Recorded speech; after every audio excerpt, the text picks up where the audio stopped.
146 Kuki-Zo people have been killed by radical Meiteis. For me, Biren Singh is not fit to be the chief minister because he can't even differentiate between citizens of India and what he terms as narco-terrorists.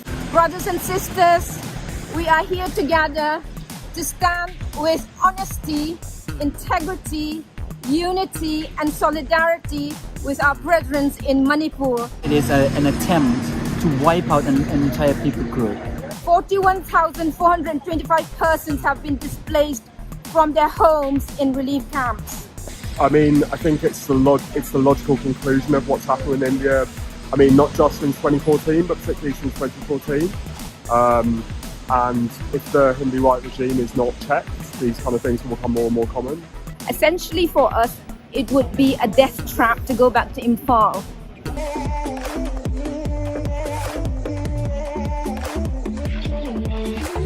We are one. We are united. Last 6 months, we have seen widespread hate and crime against the Kuki people. There's an ongoing genocide against the Kuki people in Manipur by the majority Meiteis, backed by the Biren Singh government. We are here in front of India House for the Manipur protest, and we'll be talking with some of the Kuki members and see what they have to say. So today we are standing in solidarity with our brethren back in Manipur, and we are here to speak about the situation in Manipur, the northeast of India, particularly the persecution which is being faced by our community, the Kuki-Zo community in Manipur. Brothers and sisters, George Orwell once said, "We are living in a world in which nobody is free, and in which hardly anybody is secure, and in which it is almost impossible to be honest and to remain alive." Brothers and sisters, we are here together to stand with honesty, integrity, unity and solidarity with our brethren in Manipur in northeast India.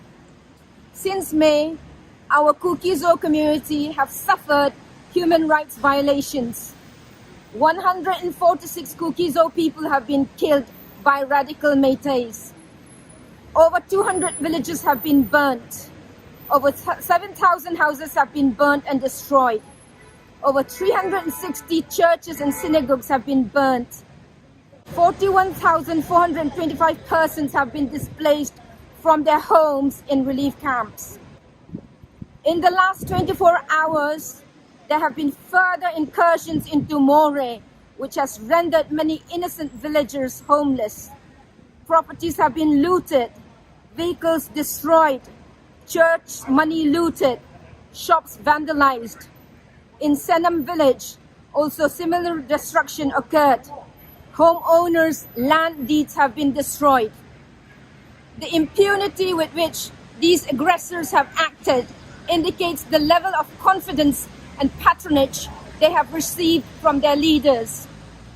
We call on all people to join us in calling out the human rights violations perpetrated against the minority ethnic Kuki-Zo community in Manipur.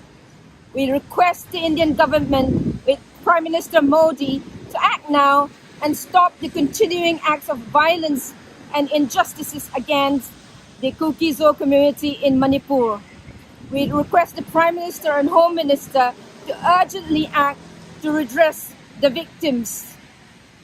We ask for the bodies of Kuki-Zo victims still lying in the mortuaries to be transferred to the local Kuki-Zo areas for proper burial arrangements. Grieving families are still waiting to receive their loved ones for the last 6 months. We ask for relief aid to be prioritized to relief camps where thousands of displaced people are still residing since May. There is lack of facilities. Basic sanitation is lacking for the numbers accommodated in these camps. Those who need medical aid are left with significant gaps due to lack of resources and provision.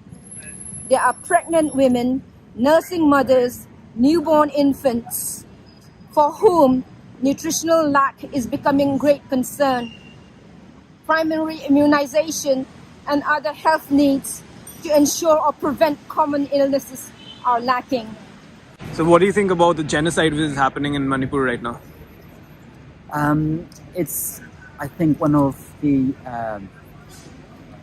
a case of gross human rights violation, and it is something that is invisible to the blind, to someone who turns away deliberately, or someone who instigates it. So in the case of Manipur, for those who are the instigators, we believe Mr. Biren Singh and his government, and the way that he has, I believe, orchestrated the whole thing is so out there, but completely ignored by the Indian government. Even though the evidence is there, the video evidence there is, the photos there is, paper trails to back it up. So it's one of those things where the powers who can make the change are not doing enough, and the people are suffering because of it for 6 months and counting. We constantly see that RSS leader Mohan Bhagwat coming in support of Biren Singh and saying that this is a non-issue. So what do you have to say about that? What we have to say is that from our experience now, which has been going on for 6 months, people have been persecuted.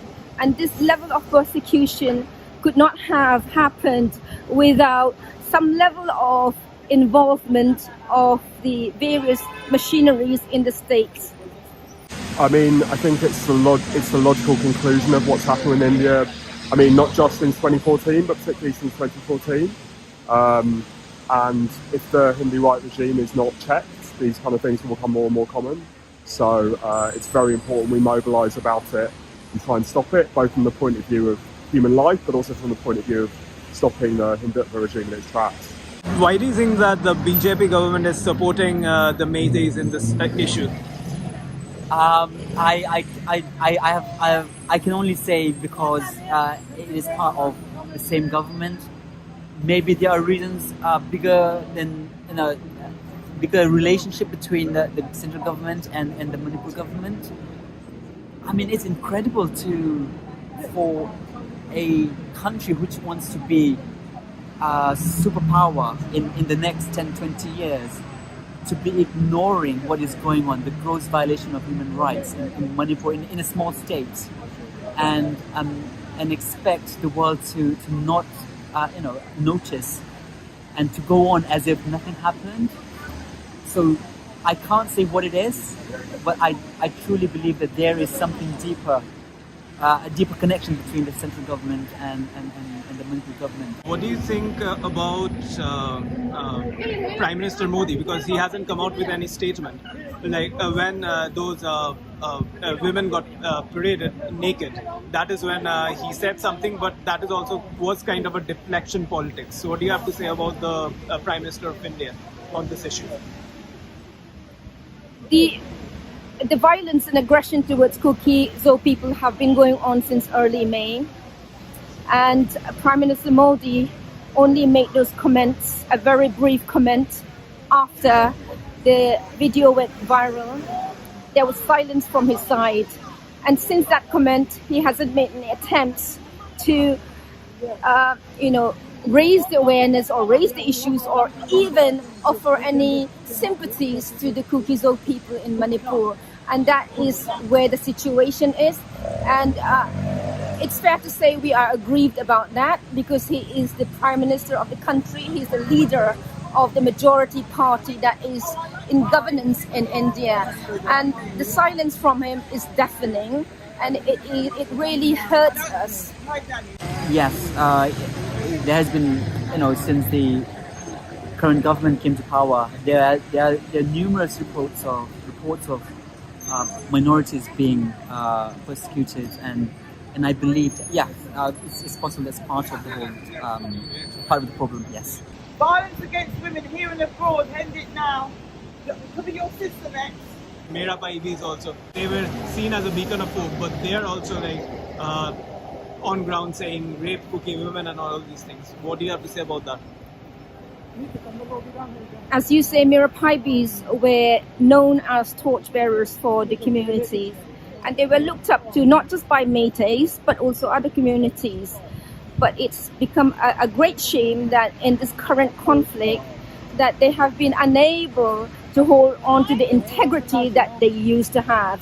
And we do have evidences which have been captured on camera and elsewhere that they have been aggravating the violence, particularly against women, and that is, we do have evidence of that. The internally displaced peoples have been failed. The education for primary, secondary school students are an ongoing concern. And for postgraduate students, there is a lack or absence of alternative arrangements, and this is glaring. We are thankful to some of the other state governments who have generously accommodated Kuki-Zo students in their universities. We appeal for more Indian state governments to help our students in continuing their professional education and development. Each student provided for will be a boon to the future of the nation and for humanity. Aldous Huxley said, "The propagandist's purpose is to make one set of people forget that certain other sets of people are human." So we are appealing to all with the words of Desmond Tutu. Do your little bit of good wherever you are. It's those little bits of good put together that overwhelm the world. Over 41,000 people have been displaced in various relief camps in Manipur and also outside of Manipur. They are safe because they have escaped to these places. If they were in their own villages now, I do not think they would survive. So that is the fact of the matter at the moment. At this point in time, we are unable to go back to Imphal, those who live in Imphal, and also we are still waiting for our dead bodies victims, which are still lying in the morgues in Imphal, and no arrangements have been made. So essentially for us, it would be a death trap to go back to Imphal. Everyone's turning a deaf ear towards the Kuki problem. So what are your next steps? This is a difficult one. We're hoping. We've been crying for 6 months and counting, like I said, that we're hoping that someone who can make these changes. We are a small number today. It does not make the human rights violation any smaller. So we are hoping that someone who can make the difference would say something, would do something, and make a difference. Otherwise, the attacks will keep happening, and I'm worried actually as Christmas approaches. It's a big deal for tribal Christians, and this might be a time when another big attack might happen, like it's been happening recently in Murray as well. So unless something is done, which will require a political will for the government, for those in power, to do something to put an end to it. One thing would be a president's rule. I think that will solve some of the immediate problem. Obviously, there are historical issues with the geography of Manipur. There are political history in Manipur, and Kuki-Zo people have been residents in Manipur for many years, and this is well evidence and validated in the various sort of research and various sort of literature that we have since the time of the British colonial rule. And people have lived together through the various challenges that we faced as people in Manipur together. And so the current situation or the recent situation with this pogrom, which is committed towards the Kukis, is something that is very surprising and shocking to us. But looking back at some of the events that are happening, it's clear that there has been some pre-planning to target Kuki-Zo communities. What do you think about the Meitei narrative that these attacks are happening because they don't consider Kukis as Indians, they consider them as foreigners? Yeah, absolutely. So that's one of the things. So for me, Biren Singh is not fit to be the chief minister because he can't even differentiate between citizens of India and what he terms as narco-terrorists. To label an entire people group as narco-terrorist is at best ignorant, and at worst it is an attempt to wipe out an entire people group. So in terms of the Kuki-Zo people group being left to defend on its own, we have been fighting this for a long time, and we feel we're getting tired, but the fight has to go on. As it stands, the Kuki-Zo people who have been persecuted are not safe to return to their own villages. They have moved away from these areas to relief camps. There is a clear geographical separation. It will not be possible for Kuki-Zo people to move back into Imphal or the vicinity. So I think in reality that is what we are seeing. It has never been this intense. There has been issues in the past, but this has to be one of the most intense, I would say pre-planned, and with real intention to not just physically wipe out the Kuki-Zo population, but there has been recent videos that emerged in the video about burning books and history. So that is telling of the intent of the Meitei people in the Meitei government, actually. What's your views on the Meitei demand for SC status? They can demand that, that's fine, but I don't think we can be part of Manipur anymore in the way that they have treated us. They don't even treat us as part of Manipur, which is fine for them if they want to carve themselves a new state. And I truly believe this because they have pushed us away, not just physically, but emotionally, and cut any ties that we've probably had in the past. So in their own land, in their own state, they demand whatever they want. I have no problem with that. Do you think separate administration is the only option left? I would say so, because there is no way.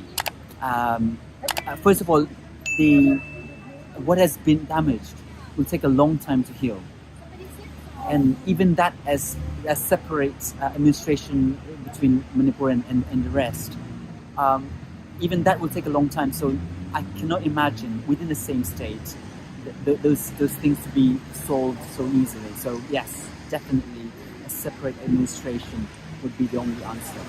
Lastly, I want to say a brief prayer for our people back home. God our Father, when the troubles of our heart are many, you are still faithful. When we are tired, overwhelmed, burnt out, or grieving, your love still covers us. Thank you for showing us kindness and mercy every day. Your mercies never cease, and your steadfast love endures forever. Great is your faithfulness. Amen.